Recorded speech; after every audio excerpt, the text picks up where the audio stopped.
สวัสดีท่านผู้ชมนี่แม่นพิธีวางศิลาฤกษ์โครงการก่อสร้างตึกอาคารแคนคูกระติบเขาอยู่ที่เขตเศรษฐกิจใหม่ศรีทันดอนเมืองโคงแขวงจำปาสักซึ่งว่าเป็นพิธีเปิดอย่างเป็นทางการในการที่ก่อสร้างถือว่าโครงการนี้เป็นโครงการใหญ่อยู่ที่แขวงภาคใต้นั่นก็คือเมืองโคงแขวงจำปาสักถือว่าแคนคูก็ถือว่าเป็นตึกอาคารที่เป็นตึกแฝดเด้อท่านผู้ชมแต่ระยะที่อิฐแม่นว่าเพิ่นจะก่อสร้างกระติบเขาก่อน ว่าโอกาสนี้ขอถือเป็นเกียรติเรียนเชิญทางวีรวงศ์พุทธธรรมเจ้าแขวงกับพระซักให้เกียรติขึ้นมีพระเพียรต่อพิธีขอเรียนเชิญ Ladies and gentlemen, next we would like to invite Mr. Vilawong Buddhatham, Governor of Champasak Province, to deliver. Please welcome. ลงก็เปิดลงก็เปิดน้ำกินอ๋อ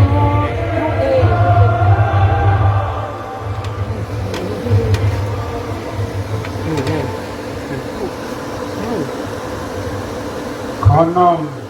นมัสการพระอาจารย์ใหญ่น้อมนมัสการพระอาจารย์พระเทระ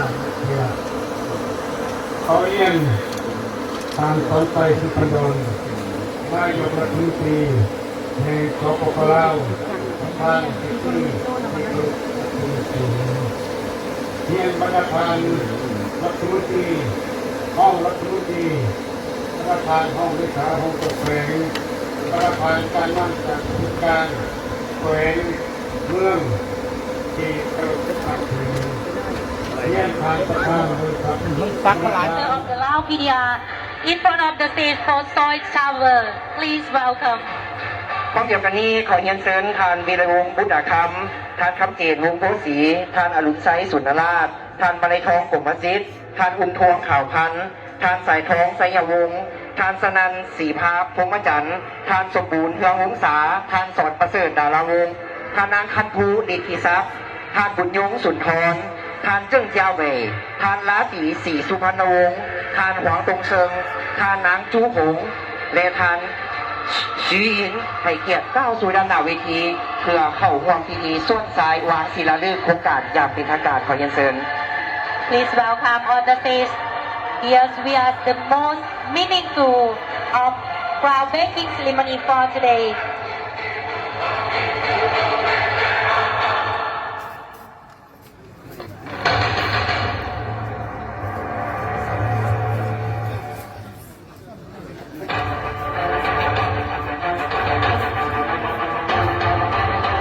และตอนนี้คณะประธานของพวกเขากำลังเตรียมเอาอุปกรณ์เพื่อจะดำเนิน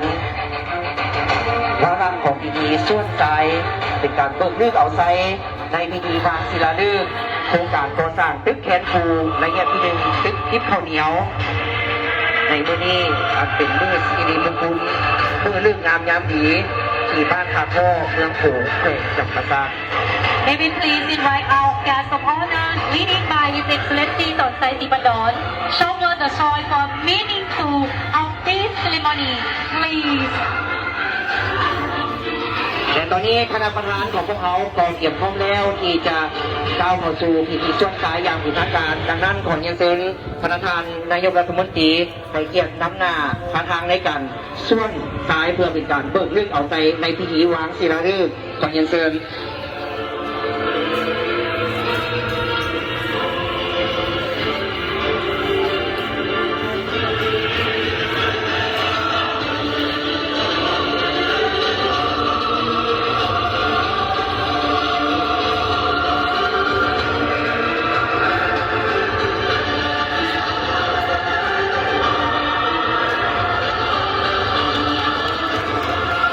ขอแสดงความต้องมือชมเชยให้แก่พิธีส่วนสายวางศิลาฤกษ์โครงการก่อสร้างตึกแคนคูระยะที่1ตึกทิพย์ข้าวเหนียวอย่างเป็นทางการ และโอกาสต่อไปนี้อีกเรื่องหนึ่งขอเรียนเชิญประธานนายกรัฐมนตรีพร้อมด้วยคณะประธานให้เกียรติขึ้นสู่ด้านเทวเวทีเพื่อเข้าสู่พิธีตัดแถบผ้าวางศิลาฤกษ์โครงการอย่างเป็นทางการขอเรียนเชิญ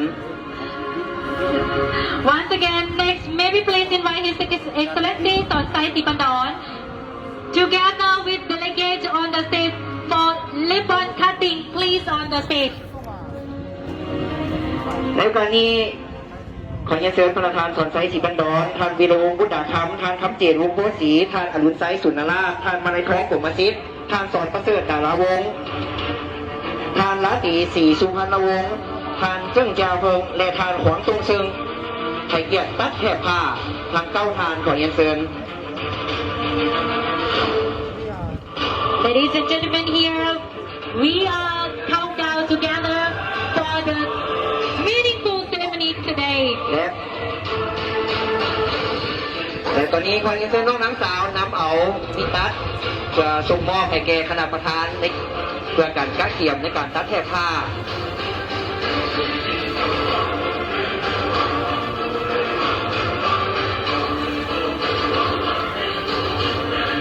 ท้ายเพื่อเป็นการเบิกเรื่องเอาใจในพิธีวางศิลาฤกษ์ขอเรียนเชิญ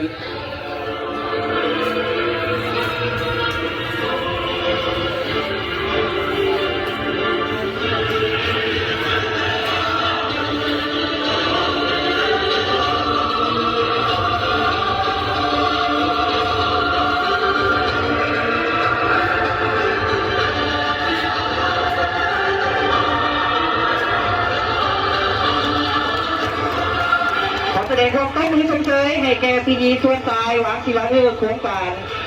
ก่อสร้างตึกแขนคูระยะที่1ตึกจิ๊บข้าวเหนียวยามเป็นทางการและโอกาสต่อไปนี้อีกเรื่องหนึ่งขอเรียนเชิญประธานนายกรัฐมนตรีพร้อมด้วยคณะประธานให้เกียรติขึ้นสู่ด้านเทเวทีเพื่อเข้าสู่พิธีตัดแถบผ้าวางศิลาฤกษ์โครงการอย่างเป็นทางการขอเรียนเชิญ Once again, next, may we please invite His Excellency Sonsai Sipandon together with delegates on the stage for ribbon cutting. Please on the stage. ในกรณีขอเรียนเชิญประธานสอนไซศรีบันดรท่านวีรวงศ์บุตรคำท่านคำเจนวงศ์โพธิ์ศรีท่านอรุณไซสุนทราชท่านมาลัยทองกรมศิษย์ท่านสอนประเสริฐดาราวงศ์ท่านละตีศรีสุพรรณวงศ์ท่านเจิ้งจาเพิงและท่านขวางตรงซึงไข่เกียรติตัดแถบผ้าทางเก้าทานขอเรียนเชิญ Ladies and gentlemen, here we are countdown together for the meaningful ceremony today. และตอนนี้ขอเรียนเชิญน้องน้ำสาวนำเอามิตัสเพื่อส่งมอบให้แก่คณะประธานใน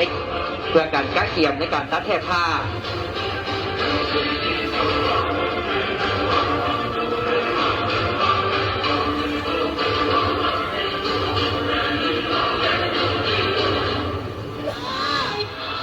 4 3 2 1ตัดแถบผ้า และขอเสียงปรบมือให้แก่พิธีตัดแถบผ้าวางศิลาฤกษ์โครงการก่อสร้างตึกแขนคูระยะที่1ตึกจิ๊บข้าวเหนียวอย่างเป็นทางการและลำดับต่อไปนี้อีกอย่างหนึ่งขอถือเป็นเกียรติอย่างสูงเรียนเชิญประธานนายกรัฐมนตรีให้เกียรติลันคล้อง9 บาทเพื่อเป็นการเบิกนึกเอาใจในพิธีอันนี้ความหมายความสำคัญของพวกเราในครั้งนี้ Our next program will be the Kong beating ceremony. So we would like to invite His Excellency Sonsai Sipandon to beat the Kong 9 times. Please. เจ้า 1 2 3 4 5 6 7 8 9 ขอเสียงปรบมือ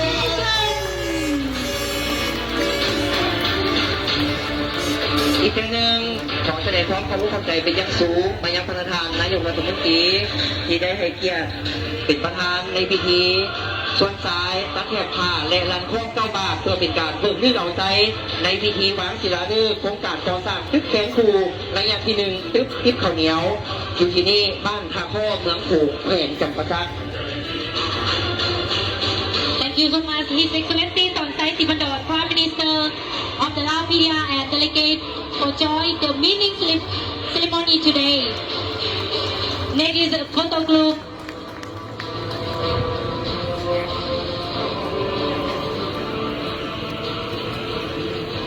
ประธานเขตที่ไม่เกียรติมา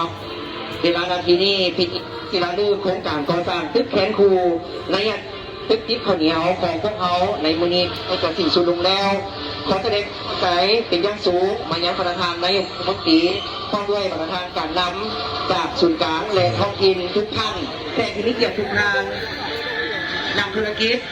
ทางหญิงทางซ้ายที่ได้ให้เกียรติสละเวลาอันมีคุณค่าของทานข้าวว่าเป็นเกียรติและเป็นสักขีพยานที่อันนี้ความหมายของสำคัญของพวกเราในมือนี้ขอไว้ใต้พรแดนทุกท่านจงมีสุขภาพแข็งแรงประสบผลสำเร็จในทุกหน้าที่เรียกงานอันมีเกียรติสง่าของทานขอไว้พรให้โครงการก่อสร้างจงได้รับผลสำเร็จอย่างจงงามตามแผนการที่คาดหวังที่บางไว้ Distinguished guests, ladies and gentlemen, the Can Hoska Phase 1 groundbreaking ceremony has come an end.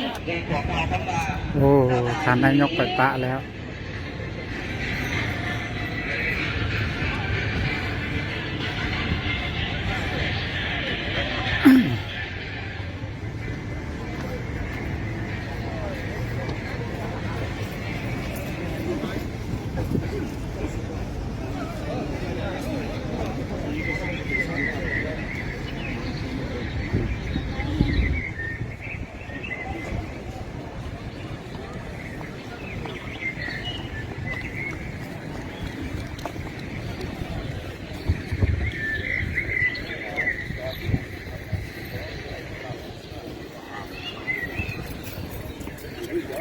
交2个呀。